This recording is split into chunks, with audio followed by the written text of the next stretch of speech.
पिछले वीडियोस में हमने दर्शन शास्त्र के बारे में समझ प्राप्त की।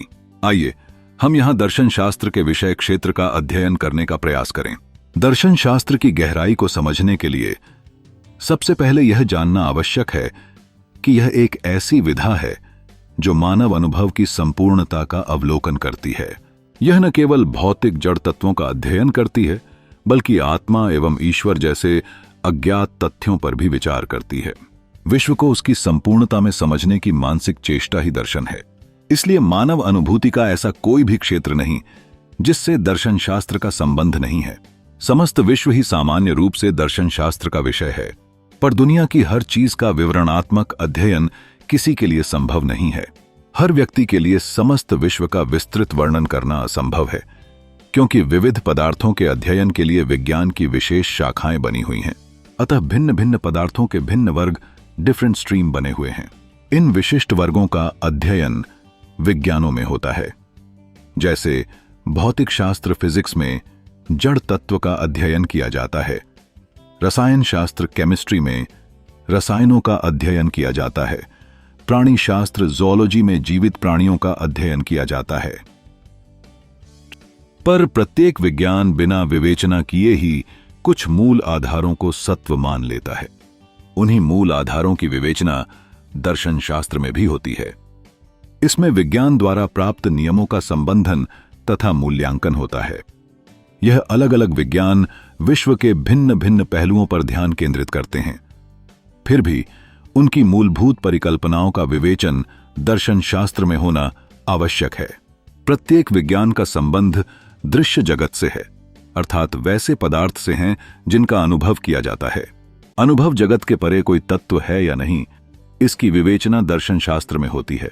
इसी विवेच्य क्षेत्र में आत्मा और ईश्वर आते हैं। इसलिए प्रकृति, आत्मा और ईश्वर, नेचर, सोल या सेल्फ एंड गॉड, तीनों ही दर्शन शास्त्र के विवेच्य विषय है। हर विज्ञान का अध्ययन अनुभव जगत से किया जाता है, लेकिन यह प्रश्न उठता है कि क्या अनुभव के परे भी कोई तत्व है? यह क्षेत्र जटिल है, क्योंकि इसमें ज्ञान से संबंधित समस्याएं एवं उनके तत्वों की खोज होती है। यहां यह जानना आवश्यक है कि ज्ञान का साधन क्या है और ज्ञान की वास्तविकता का क्या स्वरूप है। यही कारण है कि मानव अपने अनुभवों का मूल्यांकन भी करता है। किसी भी समस्या के समाधान की चेष्टा मनुष्य ज्ञान के लिए ही करता है। अतः सत्य को जानने के लिए यह जान लेना आवश्यक है कि जानने का अर्थात ज्ञान प्राप्त करने का साधन क्या है और उस ज्ञान की वास्तविकता क्या है। इस प्रकार ज्ञान संबंधी समस्याएं भी दर्शन शास्त्र के ही विषय है।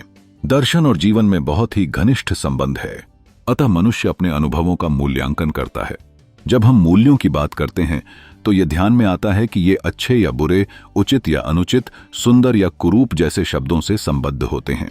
इन मूल्यों का अर्थ क्या है? इन मूल्यों का वास्तविक अस्तित्व है या यह केवल हमारे विचार मात्र हैं? इसकी मीमांसा या विवेचन भी दर्शन शास्त्र में होता है। कुछ दार्शनिकों का मानना है कि ईश्वर और आत्मा जैसे अनुभव के परे के विषय है। इन्हें दर्शन शास्त्र का विषय नहीं मानना चाहिए।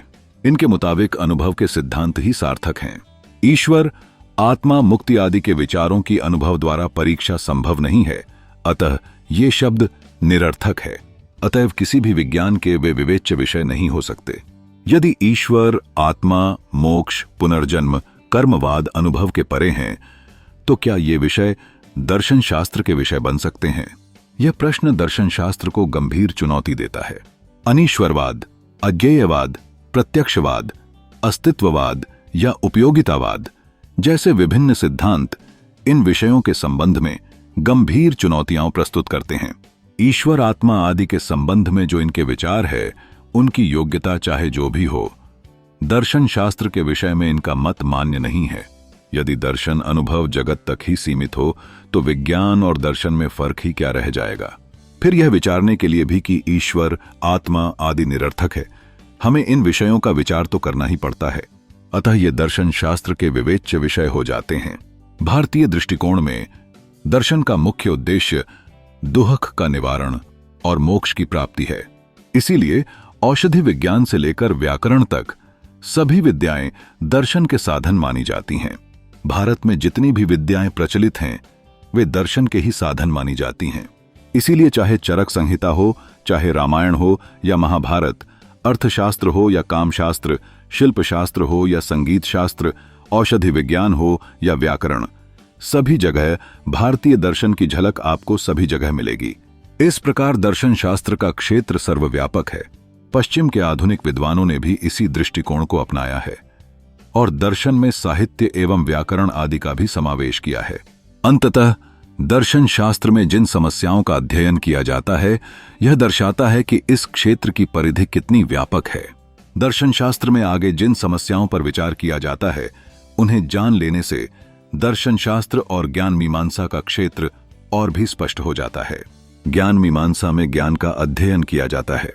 तत्व मीमांसा में वास्तविकता और अस्तित्व का अध्ययन किया जाता है। तर्कशास्त्र में तर्क और कारण, लॉजिक, रीजन का अध्ययन करता है। मूल्य मीमांसा में सौंदर्य शास्त्र और नैतिकता के भीतर मूल्यांकन, और राजनीतिक दर्शन में सरकार का अध्ययन किया जाता है। अब हम दार्शनिक समस्याओं का अगले वीडियोज में उल्लेख करेंगे।